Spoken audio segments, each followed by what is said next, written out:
Hello everyone. This is Dr. Zubair Ahmed, Department of Law, Assistant Professor from Alia University, Kolkata. Today we are going to discuss in this module regarding offences against property.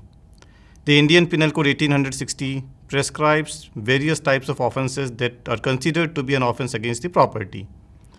The law which had been formulated through this code for the purpose of protection of the property of the individuals who are in territory of India.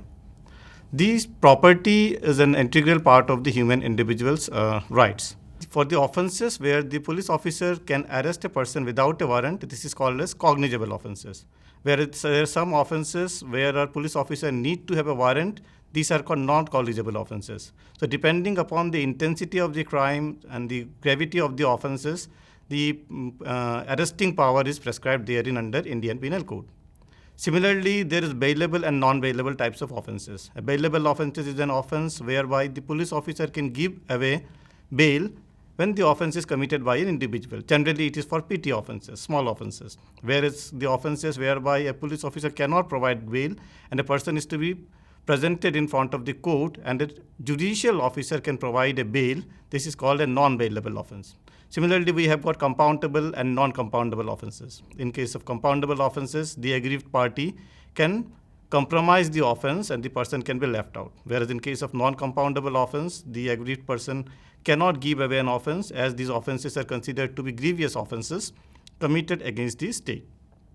So under this category, when we have to discuss about the concept of crimes committed against the property of the individuals, we have divided this into 8 different types of activities or offences to be studied in this particular aspect of offences against property, namely theft, extortion, robbery, dacoity, criminal misappropriation of property, criminal misappropriation of breach of trust, receiving stolen property, and cheating.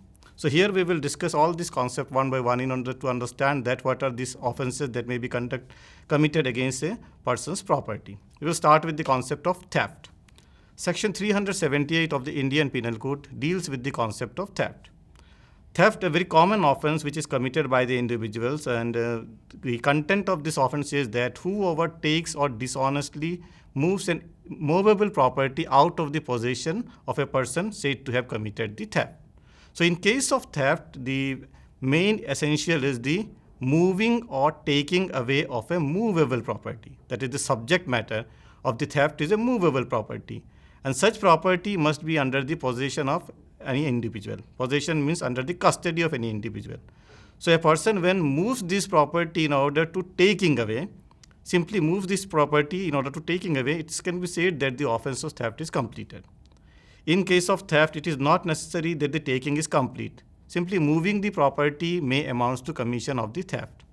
In most of the cases, the basic criteria to identify whether theft is committed is the intention. That is the mens rea of the persons. If the intention is not there to take away the property, then it is not amounts to theft. In various cases, we will find that when we will come to the places, we will find that if the mens rea is missing, that is a person the person is under the belief that the property belongs to me, and he takes away the property, it doesn't amount to theft. For example, a person visits his friend's house and both of them are classmates or going to college together. And under this belief that the books that is kept in the table belongs to him, which this particular friend have taken away a few months ago, he's taken away this book and without asking the person taken away this book. But originally, this book was not his book.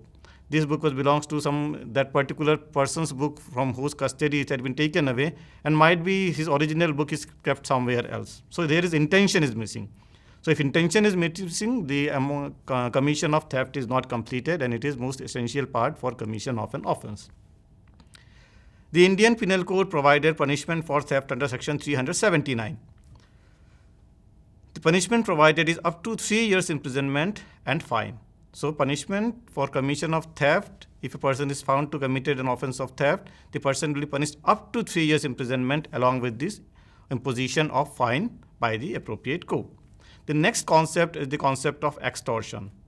In case of extortion, again, there is a use of certain illegal or intentional means by the individual so as to deliver some property.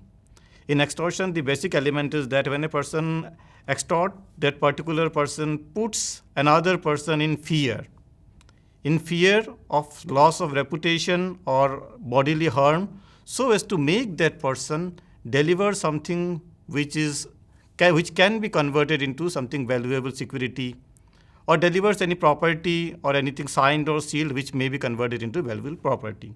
So extortion is said to be committed. In case of extortion, the punishment prescribed by law is 3 years imprisonment or fine or with both. So if a person is found to be guilty of extorting another person, that person will be punished with 3 years imprisonment as well as fine, or maybe both of them. Next concept is the concept of robbery. Robbery is an aggravated form of theft or extortion. So it is an extended form of theft or extortion. In case of theft, if the person or the persons who are indulged in theft, they uses force for the commission of theft, that is when they're taking away the property, they are using force, the theft is changed into the concept of robbery. Generally, in case of theft, what happened, that the individuals take away the property, movable property out of the custody of the another person without the consent of this person. But when they are moving the property, if the person objects, and at that particular time, at the time of moving away, they uses force. For example, they point a gun and say that if you don't allow me to take this property, I will shoot you. Now this theft changes into robbery. Similarly, extortion, the second criteria of robbery is the extortion. In case of extortion, when instantaneous threat is put forward, instantaneous threat for life in the form of hurt, for commission of hurt, grievous hurt, or any crime, so that the person is put under fear that if you don't deliver the property or something signed or sealed which can be converted into valuables, you will be put into harm. So the extortion become robbery. In both these cases, the test is that in order to determine whether some force is used by the individual to do for the commission of the offenses. Punishment for robbery. In case of robbery, it is punished with 10 years of imprisonment. In case the same robbery is committed between sunset and sunrise, then the commission of robbery becomes a grievous offense. In such cases, if this offense is committed in highway during the sunset to sunrise, then the punishment will extend to 14 years of imprisonment. It becomes grievous offense. Similarly, attempting of robbery also amounts to crime, and it is punishable with 7 years of imprisonment prescribed under section 393 of Indian Penal Code. Next that we are going to discuss is the concept of dacoity. Dacoity is an aggravated form of robbery. Whenever during the occurrence of robbery, the number of person is 5 or more than 5, then automatically the offense of robbery is the highest offense which is committed against the property. In many cases, it is even punishable with death penalty. In cases of dacoity, the number of persons who committed the offense are 5. So whenever the number of persons increases from 4 to 5, the robbery becomes a dacoity. And for the purpose of dacoity, an attempt to commit dacoity, the preparation for commission of dacoity is also punishable under law. So in case of dacoity, we find that those people who are making preparation to commit, subsequently they are coming together, making a plan for commission of the dacoity, and subsequently if they are not able to do dacoity, then also they are considered to be making an attempt to commit dacoity, and they will be punishable under the law of penal code. For punishment of dacoity, the general punishment for dacoity is imprisonment for life. Rigorous imprisonment for up to 10 years is provided in this regard, and along with this liability of fine, or both 10 years up to 10 years of imprisonment or fine that can be ascertained considering this issuance of offense of dacoity and the type of offenses that has been, the type of activities that had subsequently going rise to provide this offense, it will be considered in this regard. Next provision is criminal misappropriation of property. The criminal misappropriation of property is an act whereby an individual misappropriates any movable property. Misappropriation means uses property for his own use. If any property is there and obviously an owners of the property are there, other than the owner, if any other person uses this property for making a particular gain without the consent of the owner, then we can say criminal misappropriation of the property took place. In cases of criminal misappropriation of property, the subject matter is the movable property. Say for example, we take an example, a person takes away a book from his friend's house. At the time of taking away books from the friend's house, he is not having an intention to steal this book. Or the person might have taken a consent from the person to take away the book. So I have taken a book from my friend's house with the consent of the friend that I am taking this book for the purpose of reading. Subsequently, if I kept this book in my possession and subsequently I sell off this book to somebody else, then it is misappropriation of the property, because it was not meant for selling, rather I have taken this good book for the purpose of reading. It is to be kept in mind that in case of criminal misappropriation of property, until and unless misappropriation is done, it is not misappropriation of the property. No crime is committed. So the person who is taking away or any movable property by consent of the another person, but subsequently using it for personal gain or causing damages to the original owner of the property, then we can say that criminal misappropriation of property took place. So in this regard, retention of property law is very clear that if somebody retain the property in the possession and do not uses this property for personal gain, it is not misappropriation. We find many of the cases in this regard in court of law, whereby in order to determine that whether criminal misappropriation take place or not, the court takes the matter into concern. That if only possession is kept with the persons and he is not selling the property or not deriving any profit out of the property or any damage is not occurred, then it doesn't amount to criminal misappropriation of the property. Punishment for criminal misappropriation of property. Section 403 of Indian Penal Code provides punishment for criminal misappropriation of property. An imprisonment which may be extended to 2 years imprisonment or with fine or with both.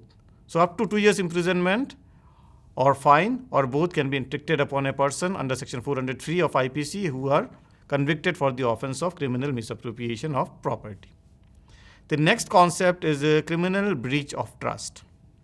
A trust means whenever a property, may be movable, may be immovable property, is entrusted to another person or handed over to another person, maybe physical handover is there, may not be there, but with the guidelines that you are entrusted with the property to use this property in a certain prescribed manner. Generally, trusts are created for the purpose of benefit of the other peoples who are not directly dealing with the property. A property may be tied up for the purpose of creation of trust, that or the income of the property will be used for in runnings of an orphanages, running of an places, running of an educational institutions. So trust is created. So trust may be created for both movable as well as immovable property. Criminal breach of trust is means that whenever a person is entrusted, that you please look at the property or do X, Y, Z with the property. But the person, he uses this property for his own benefit. This is misappropriation. Misappropriation means whenever those persons who are entrusted with the trust, they are not following the terms of the trust or the guidelines which are provided to them, rather they are in a way using those property for their own benefit, then it will be considered as misappropriation of the trust. The difference between criminal breach of property and misappropriation is that in case of misappropriation or breach of trust, the subject matter may be both movable as well as immovable property. So if we try to find out that there are a few essentialities which are required to be fulfilled in order to commit an offence for criminal misappropriation of trust, first of all thing is that there must be some entrustment. That is, some authorization should be given to a person that you look after the property, and this authorization always comes with guidelines, that how you will look after the property, what are the restrictions put forward, and how the income or the property is to be used of subsequently. There must be some entrustment. Secondly, dishonest or misappropriation of such entrustment. So property which is entrusted for this purpose, the person to whom it is entrusted, he is misappropriating it. He is not doing as the guidelines provided under the trust, or whatever guidelines had been provided to the person to work in manner X, Y, Z. Maybe one or two things are complying, but at the same time, for personal benefit, the property is also being used by the individual. Then it may be considered as misappropriation is happening. These misappropriation, thirdly, should take place in violation of a contract. A contract means, and maybe an implied contract, maybe an express contract. That is to do and not to do. Not to do might not be there, but what to do it necessarily be there. And this what to do is being violated by the person to whom it is entrusted. Again, for criminal misappropriation of property, it is necessary that the property is misused by the person for personal gain. Simply retaining the property or retaining the possession of the property does not make an offense of criminal misappropriation of property or criminal misappropriation of trust. So there must be some use by the person for personal gain, then only the offense is to be deemed complete. Punishment for criminal breach of trust. Section 406 of IPC provided punishment for criminal breach of trust, and the punishment prescribed is up to 3 years imprisonment. That is receiving stolen property. Stolen property is a property which is received by the individual by knowing that the property is a stolen one. So in case of persons who are receiving stolen property and knowing that this property doesn't belong to the person who is selling of this property or giving custody of the property, it amounts to a crime. Reason, in cases of property of theft or other activity, extortion, such type of activities, it is the market which is required when property is stolen by somebody. So if it is allowed to get the stolen property, purchase the stolen property or retain the stolen property, then it will enhances the offenses of theft and commission of extortion like the activities. So in order to stop, the law has formulated that if anybody who knows that a property is a stolen property and receives such stolen property or deals with such stolen property, considered to commit an offense under this act. In case of stolen property, the person may be receiving this property with a condition that you keep this property for a particular time being. After that, it will be taken away by somebody else. This also amounts to an offense because it is theft and other extortion type of crime. They are the continuous offense. Until the property is not going into the possession or custody of the real owner, it is deemed to be the continuing offense is to be in process, and everybody who is helping or a party to the offense are considered to be the offenders. So if anyone receiving a property and knowing that it is a stolen property for retention or selling it off or for any other purpose, the person will be deemed to be considered held liable under receiving of stolen property. In this regard, there are individuals who habitually receive stolen property. We know that there are open space or markets where stolen properties are found. So many of the individuals, they go to those places to purchase products and other things which we get at low cost. So these individuals who are doing habitually receiving stolen property, maybe for the purpose of trading or maybe purpose of giving it to somebody else or any other business, or they are working as a point where it can be gone to some other places. All of them are considered to be responsible or liable under these provisions of this act. Now, for the purpose of punishment, section 411, 412 and 413. These three sections provides punishment for stolen property depending upon nature or custody that the individual have done in relation to the stolen property. In this regard, section 413 is very important, which provides that imprisonment for life for any individuals who habitually receive stolen property in this matter. So the punishment is a bit harsh, or we can say that very grievous punishment, because this punishment is considered to be grievous one. Because once property, when it is not protected or taken away by any other person and subsequently it has been sold to you, or you are a medium for receiving the property, it is a type of aiding the commission of offense. So if a theft is not able to get a market where they can sell off their property, then automatically the offenses of theft will come down. So that's why it is considered that whosoever receives stolen property, they have committed a great offense and it is punishable, especially the person who are habitually dealing with such property, because they are providing a market opportunity for those people who are indulged in the commons of the theft or any other such type of activities. Next concept is the concept of cheating. It is a very important and a very commonly happening activity whereby persons are indulged in cheating. Generally, when we say cheating, we want to mean to say that when someone is deceiving anybody. So deceitful means is required to be there as well as an intention of the person to commit cheating must be there in order to held responsible for cheating. In cases of cheating, there are various essentialities which must be fulfilled in order to constitute an offense of cheating. And the first one is the deception. The individual who is committing cheating must have an intention or mens rea to deceive some other individual. So this deception or mindset is required to be there, that I am going to deceive somebody by showing something which is not true. So the person who is deceiving another person, that person is doing something which the person knew that it is not true, or something the person which knew that it is false. Second is dishonest and fraudulent intention. This dishonest fraudulent intention can be inferred from the activity of the person. So generally in cases of cheating, if documentation is made, for example, a person makes a document and the document it is written 10,000 rupees is to be paid. So there is an only 1 zero, if you are adding to it the 10,000, then it becomes 1 lakh. So this is willfully doing something in order to cause damage to another person. That is the third essentiality. This cheating must be constituted for the purpose of damage to other person.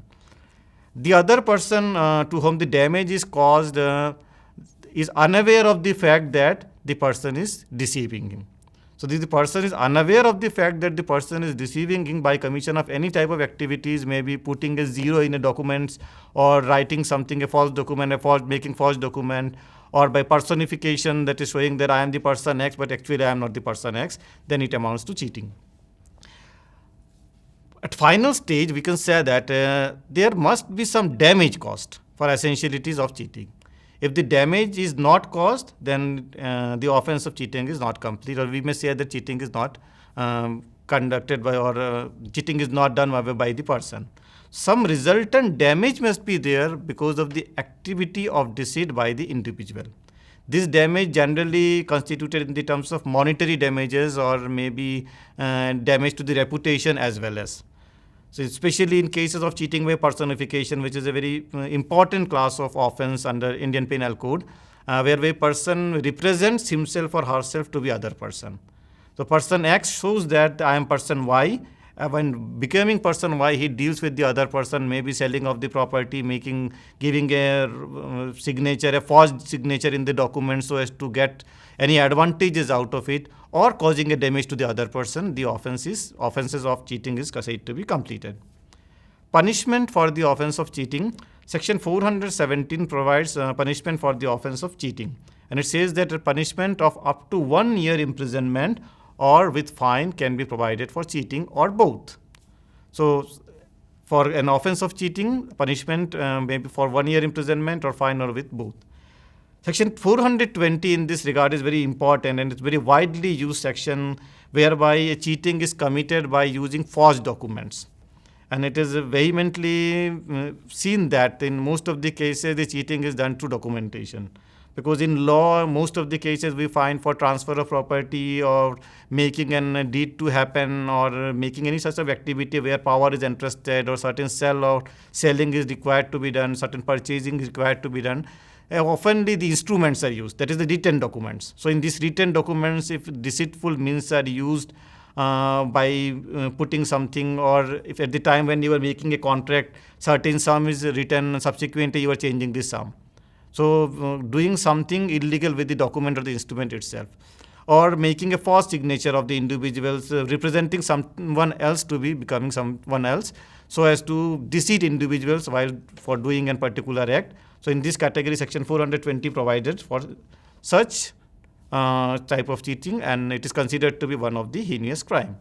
So all these offences that we have studied categorically under offences against property, they are prohibited under Indian Penal Code.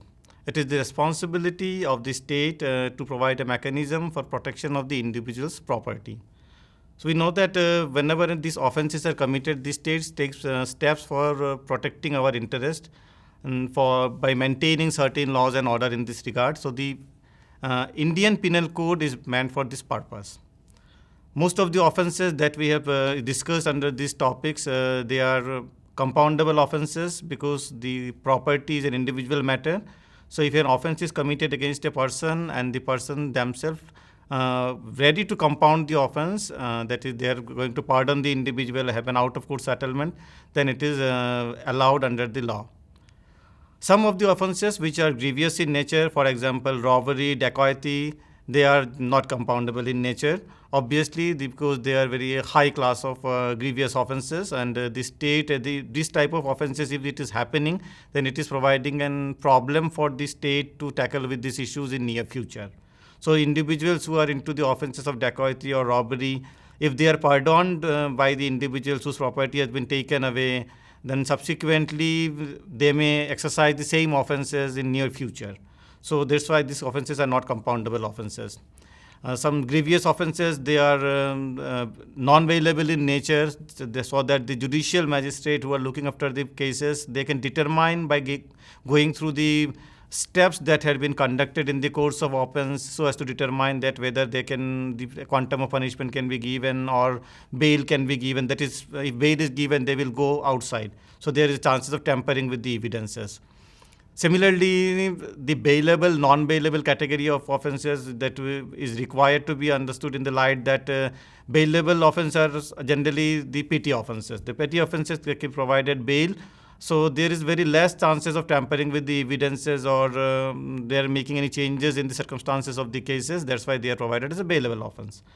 Most of the offences which are grievous in nature, they are non-bailable in nature. Reason being, if they are non-bailable, then obviously the judicial magistrate will look after it, then how to go through this matter in this regard and finally come with some solution.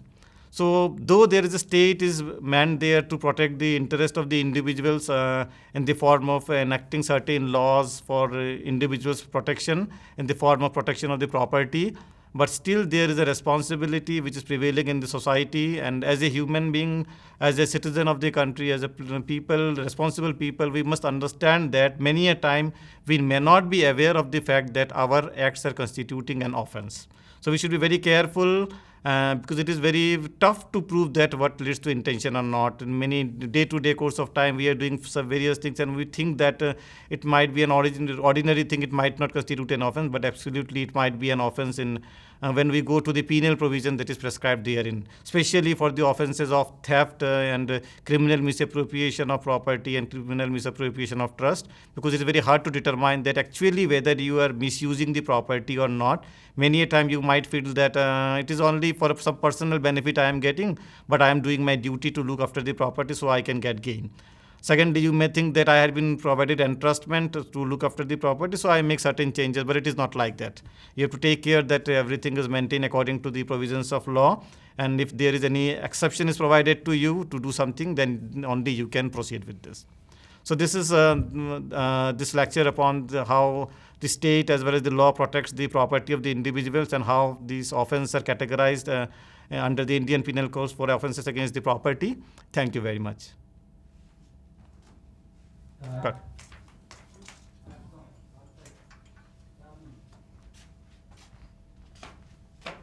अच्छा এটা আপনি করেন কি করেন